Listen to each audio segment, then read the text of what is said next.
औज़ुबिल्लाहिमिनश्शैतानिर्रजीम बिस्मिल्लाहिर्रहमानिर्रहीम। आज हमने बेसिकली जो है वो स्टार्ट करना है पीडियाट्रिक हेल्थ नर्सिंग का जो हमारा ग्रैंड टेस्ट था, ठीक है। उसके एमसीक्यूज़ की हमने डिस्कशन करनी है। तो इसमें हमारे पास सबसे पहला एमसीक्यू जो है उसमें लिखा हुआ है कि enlargement of the organ and system are referred as, कि जब भी ऑर्गन या सिस्टम जो है उनकी इनलार्जमेंट हो रही होती है या उनकी फ़िज़िकल जो है वो डेवलपमेंट हो रही होती है तो उसे हम क्या कहते हैं। तो हमने पढ़ा था कि जब भी हमारे पास जो है वो ऑर्गन या सिस्टम की फ़िज़िकल जो है वो डेवलपमेंट हो रही होती है उसको हम ग्रोथ कहते हैं, जबकि हमारे पास जो है वो अगर इंटेलेक्चुअली कोई फंक्शन जो है या स्किल्स में जो है वो चेंजिंग आ रही है तो उसे हम क्या कहेंगे, उसे हम डेवलपमेंट कहेंगे। तो हमारे पास यहाँ पे उन्होंने पूछा हुआ था कि ऑर्गन जो है या सिस्टम जो है वो इनलार्ज हो रहा है तो उसको आप क्या कहेंगे, तो उसको हम क्या कहेंगे, ग्रोथ का नाम जो है वो उसको हम देंगे। तो फर्स्ट वाले का हमारे पास करेक्ट आंसर है ग्रोथ। अच्छा जी, तो नेक्स्ट हमारे पास ये फर्स्ट वाले का जो करेक्ट आंसर है हमारे पास आ गया अल्फ़ा। उसके बाद हमारे पास आता है क्या, gradual change and expansion advancement from lower to a motor advance stage of complexity is called, यानी आपने क्या करना है, आहिस्ता आहिस्ता जो है वो चेंज आ रहा है, किसके अंदर, एडवांसमेंट आ रही है, एक लोअर से एडवांस स्टेज के अंदर जो है वो इंसान मूव कर रहा है, ठीक है। वो एक लोअर स्टेज से कॉम्प्लेक्स स्टेज की तरफ जो है वो जा रहा है, उसकी स्किल्स जो हैं वो इन्हांस हो रही हैं, उसके जो मोटर फंक्शंस थे वो डेवलप कर रहे हैं। तो ये सारा कुछ हमारे पास जो है जिसमें हम लोअर से एडवांस लेवल यानी कॉम्प्लेक्सिटी के लेवल को जो है वो टच करते हैं, हमारी स्किल्स जो होती हैं वो इन्हांस होती हैं, उसको हम कहते हैं ये हमारे पास डेवलपमेंट आ जाता है। तो सेकंड वाले का हमारे पास करेक्ट आंसर है चार्ली। नेक्स्ट आता है जी, height of the baby at birth time is, के बेबी की जो हाइट होती है जब वो बर्थ के टाइम तो वो कितनी होती है। तो इसका हमने एक टेबल जो था वो डिस्कस किया था, ठीक है। आप लोगों के साथ मैंने एक टेबल जो था आपको बताया था, उसमें हमने इस तरह से जो है वो हाइट वगैरह जो थी, लेंथ यानी ये चीज़ें जो थी वो डिस्कस की थी। तो उसमें हमने पढ़ा था कि जब बेबी बोर्न होता है तो उसकी हाइट 50 सेंटीमीटर होती है, ठीक है। और जब वो एक कह लें कि साल का या हो जाता है, ठीक है, 12 मंथ्स कह लें या 1 ईयर का कह लें, तो फिर उसकी हाइट 75 सेंटीमीटर होती है। और अगर वो 2 साल का होता है तो उसकी हाइट 85 सेंटीमीटर होती है। और अगर 3 साल का होता है तो 95, और 4 ईयर्स में जाके वो 100 हो जाती है, 100 सेंटीमीटर।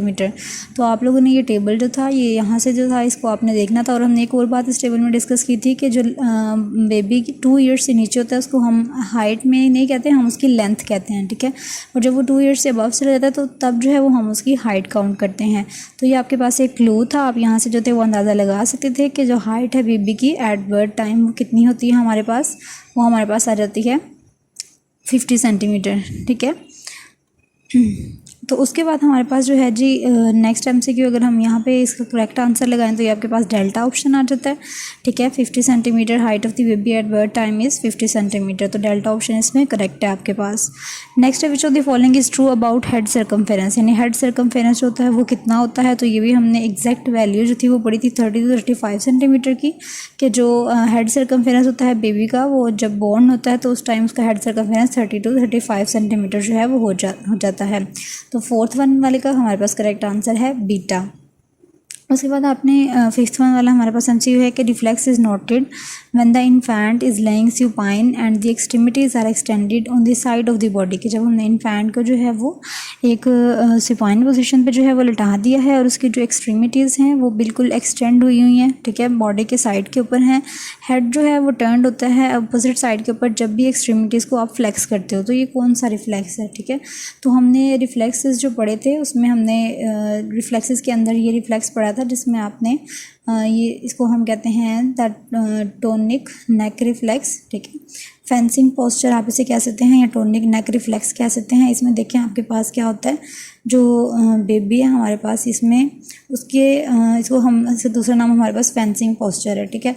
इसमें क्या होता है कि जब आपने इन्फेंट के हेड को रोटेट करना है, ठीक है, मिड लाइन से एक साइड की तरफ, तो जो इन्फेंट है वो रिस्पॉन्ड देगा किस तरह से कि वो अपने आर्म को जो है वो एक्सटेंड कर लेगा जिस साइड पे आपने उसका हेड टर्न किया है, ठीक है। और जो दूसरे साइड का आर्म होता है वो फ्लेक्स हो जाता है, ठीक है। और जो लोअर एक्सट्रीमिटीज़ होती हैं वो भी इस तरह से जो है वो रिस्पॉन्ड शो करती हैं, यानी जिस तरफ बेबी का हेड होगा उस तरफ का हाथ और उस तरफ का जो पाँव होगा, जो टांग होगी वो क्या करेगी, वो एक्सटेंड करेगी, और जो दूसरी साइड होगी वो फ्लेक्स कर जाएगी।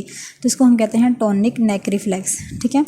तो हमारे पास इसका करेक्ट आंसर था अल्फ़ा। 5th बनने का है। उसके बाद क्या है 6 वाले का, at what age infant double their weight. तो ये भी हमने पढ़ा था कि किस एज में जाके इन्फेंट का वेट जो है वो डबल हो जाता है। अभी बिल्कुल रिसेंटली हमने जो है वो पढ़ा कि जब वो 6 मंथ्स का होता है तो उसका वेट जो है वो 100 सेंटीमीटर हो जाता है, ठीक है। जब वो बोर्न होता है तब उसका वेट 50 सेंटीमीटर होता है, और जब वो 6 मंथ्स का होता है तो उसका वेट जो है वो 100 सेंटीमीटर हो जाता है। तो हमारे पास बीटा ऑप्शन जो है वो इसका करेक्ट आएगा। उसके बाद है न्यूनेटल पीरियड रेंजेस फ्रॉम, के जो न्यूनेटल पीरियड है वो कहाँ से लेके कहाँ तक जो है वो चलता है। तो हमने कुछ डेवलपमेंटल एज पीरियड्स जो थे वो पढ़े थे, ठीक है।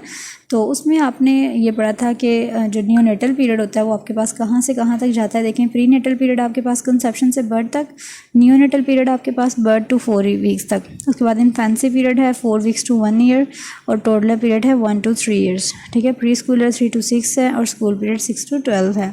तो हमारे पास जो न्यूनेटल पीरियड होता है वो बेसिकली कहाँ से कहाँ तक जाता है, बर्थ से 4 वीक्स तक। तो 4 वीक्स कितने बनते हैं आपके पास, 28 डेज। तो आपने कहना है बर्थ टू 28 डेज जो है हमारे पास न्यूनेटल पीरियड जो है वो रेंज करता है। तो अल्फा ऑप्शन था आपके पास इसका करेक्ट आएगा। उसके बाद जी Moro reflex disappears at, Moro reflex किस टाइम जो है वो डिसअपीयर हो जाता है। तो मोरो रिफ्लेक्स के लिए आपने ये टेबल जो है वो देख लेना है, ठीक है। ये न्यू बॉर्न रिफ्लेक्सेस के लिए आपके पास टेबल है, जिसमें रूटिंग रिफ्लेक्स जो है वो 3 to 4 मंथ्स में डिसअपीयर होता है, सकिंग जो है वो 10 to 12 में, पाल्मर जो है वो 3 to 4 में, और प्लांटर 8 to 10 में, देन टॉनिक नेक जो है 4 to 6 में, और मोरो जो है वो 3 मंथ्स में डिसअपीयर हो जाता है। आप यहाँ से करना चाहें याद, आप यहाँ से याद कर सकते हैं। इसके अलावा आपके पास परवेज़ अकबर की बुक है, ठीक है, उसमें भी रिफ्लेक्सेस बहुत अच्छे दिए हुए हैं। तो आप अगर परवेज़ अकबर की बुक से जो है वो रिफ्लेक्सेस करना चाहें तो आप वहाँ से भी जो है वो इसको कर सकते हैं। तो इसका हमारे पास करेक्ट आंसर आता है 3 मंथ्स, ठीक है, अल्फ़ा। उसके बाद है 1000 millilitre infuse over 12 hours, what is flow rate, कि हमने 1000 मिलीलीटर को इन्फ्यूज़ करना है 12 घंटों के अंदर। तो फ्लो रेट क्या होगा, तो फ्लो रेट हमें पता है कि हम सिंपली जो वॉल्यूम होता है उसको डिवाइड कर देते हैं टाइम के साथ, तो हमारे पास फ्लो रेट आ जाता है। तो आपने क्या करना है, 1000 ml को जो है वो डिवाइड करना है 12 आवर्स के पास, तो आपके पास जो है जी फ्लो रेट आ जाएगा 83.3 मिलीलीटर पर आवर, यानी बीटा ऑप्शन जो है वो इसका करेक्ट है। नेक्स्ट जो MCQ है हमारे पास वो भी तकरीबन इसी तरह का ही था। Patient requires 1000 millilitre fluid over 8 hours, find the flow rate, यानी एक पेशेंट को जो है वो 1000 मिलीलीटर फ्लूइड चाहिए। तो फ्लो रेट हमारे पास क्या है, वॉल्यूम डिवाइड बाय टाइम, 1000 को 8 से डिवाइड करें तो आपके पास अप्रोक्सीमेटली 122 बीटा ऑप्शन जो है वो आ जाता है। मैट्रिक मेयर्स आर, अब आपने बताना है कि मैट्रिक मेयर्स कौन से थे। तो हमने 2 तरह के मेयर्स पढ़े थे, एक एपोथेकेरी सिस्टम के अंदर, ठीक है, एक मैट्रिक मेयर्स से। हमारे पास मैट्रिक मेयर्स के अंदर आता है मीटर, लीटर, ग्रेन, और जो दूसरे थे उसके अंदर हमारे पास ग्रेन, मिनिम, ग्राम एंड ओंस आ जाता है। हमसे अंदर यानी हाउस होल्ड मेयर्स जो थे उसमें हमारे पास ग्रेन, मिनिम, ग्राम एंड ओंस आ जाता है। तो हमसे उन्होंने किस चीज़ के बारे में पूछा है, मैट्रिक मेयर्स के बारे में पूछा है। तो मैट्रिक मेयर्स हमारे पास कौन से आते हैं, मीटर, लीटर एंड ग्राम।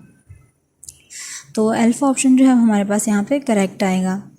उसके बाद जी ये वाला जो MCQ है ये आपकी बुक के अंदर से जो है वो एग्जैक्ट उठाया गया है कि 4th लीडिंग कॉज आपने बतानी है डेथ की, ठीक है। जो कि बच्चे 5 to 14 ईयर्स के होते हैं, उनकी जो इंजरी होती है और इंजरी के बाद उनकी डेथ हो जाती है, तो उसमें जो 4th लीडिंग कॉज है डेथ की वो कौन सी है। तो ये एज इट इज़ बुक की लाइन थी, ठीक है, इसको तो हम आगे पीछे कर ही नहीं सकते। आपने अपनी perspective of paediatric nursing first chapter देखना जाके, उसमें आपके पास ये लाइन थी। तो उसमें इसका करेक्ट आंसर है improper use of fire arm, के बच्चे जो होते हैं इस एज के वो ज़्यादातर जो है फायर आर्म्स यानी जो आग से बनी हुई चीज़ें होती हैं वो मोस्टली यूज़ करते हैं। तो उसकी वजह से क्या होता है कि उनको जो है वो डेथ और इंजरी के बाद जो है वो डेथ हो जाती है। 13 वाला MCQ भी आपकी बुक में से था कि कौन सी आपने डिफ़ाइन बतानी थी कि क्या चीज़ रेफ़र करती है behaviour, social and educational problems को डैट चिल्ड्रन फेस। तो इसमें आपके पास जो है ये पीडियाट्रिक सोशल इलनेस की टर्म है जो कि बेसिकली रिप्रेजेंट करती है behaviour, social and educational problems को जितने भी बच्चों को फेस करनी पड़ती हैं। What is over riding goal of A traumatic care, NCLEX के MCQ है, ठीक है। पीडियाट्रिक नर्सिंग से रिलेटेड जो एनक्लेक्स के MCQs हैं वो भी आपने रीड करने हैं, चाहे अपनी बुक के एंड से कर लें और चाहे इसकी एक अलग से बुक मिलती है आप वहाँ से भी कर सकते हैं। तो हमारे पास जो ए ट्रॉमेटिक केयर होती है उसका बेसिकली पर्पज़ क्या होता है कि हम किसी को हार्म ना पहुँचाएँ, ठीक है। तो डू नॉट हार्म जो है वो इसका ओवर राइडिंग यानी सबसे इम्पॉर्टेंट गोल जो होता है ए ट्रॉमेटिक केयर का, कि आपने किसी को हार्म नहीं पहुँचाना।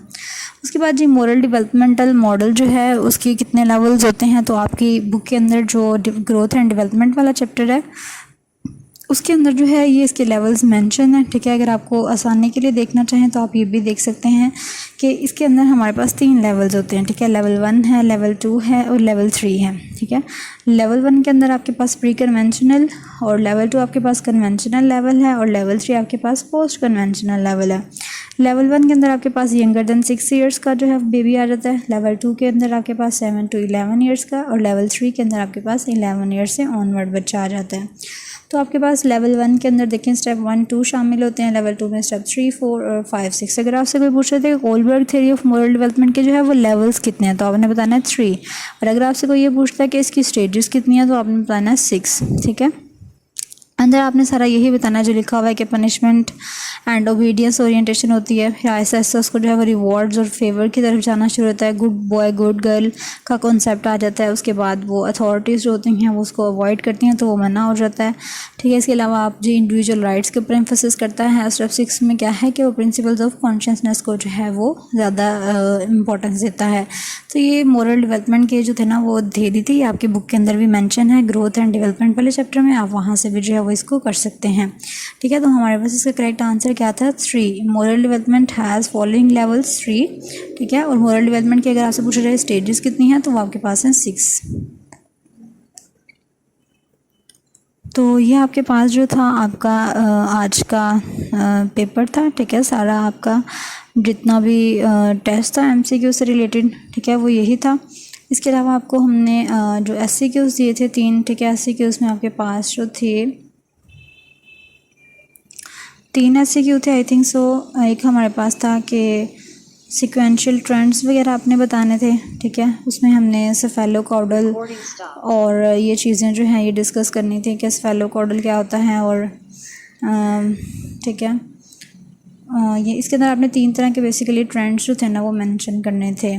तो इसके अंदर आपने जो है वो patterns of growth and development का अलग क्वेश्चन था, ठीक है। वो आपने 3 सीक्वेंसेस जो हमने पढ़े थे वो आपने मेंशन करने थे। इसके अलावा आपने फैक्टर्स जो थे ग्रोथ एंड डेवलपमेंट के, ठीक है, तो ये हमने अपनी स्लाइड्स के अंदर जो थे वो डिस्कस किए थे, ठीक है। पोस्ट नेटल, प्री नेटल और मिड वाले जो थे ये आपने फैक्टर्स इसके अंदर मेंशन करने थे। पीडियाट्रिक नर्सिंग की डेफिनेशन क्या होती है, ठीक है, ये आपने जो है वो उसके अंदर लिखनी थी। और राइट्स ऑफ चाइल्ड मैंने आपको 10 करवाए थे, जो मैंने कहा था इंपॉर्टेंट 10 है, ठीक है। आपने वो जो थे इसके अंदर इनलिस्ट करने थे। तो ऑलमोस्ट ये आपका आज का टेस्ट था, ठीक है। और इसकी की भी हमने डिस्कस